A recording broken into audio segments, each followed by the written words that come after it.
বিপুল পরিমাণে রূপা সহ গ্রেপ্তার এক যুবক। মুর্শিদাবাদের জলঙ্গি থানা এলাকার ঘটনা। গতকাল রাতে রাজ্য সড়কের ওপর তল্লাশি অভিযানের সময় ডোমকলের দিক থেকে আসা একটি যাত্রীবাহী বেসরকারি বাসে তল্লাশি চালায় জলঙ্গি থানার পুলিশ। এই সময় এক যুবক কাপড়ের তৈরি বেল্টের মধ্যে রূপা পাচারের চেষ্টা করছিল।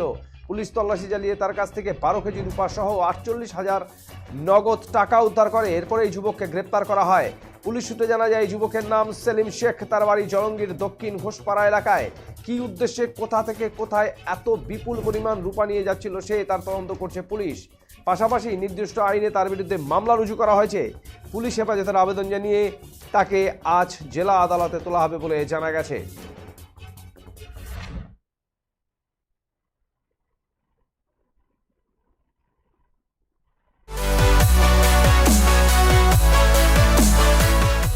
আমাদের শক্তি আপনাদের নির্ভরযোগ্যতায়, আমাদের ওই সততা আপনাদের বিশ্বস্ততায়, আমাদের প্রত্যেকটি গৌরত্ন পরীক্ষিত এবং কার্যকারী।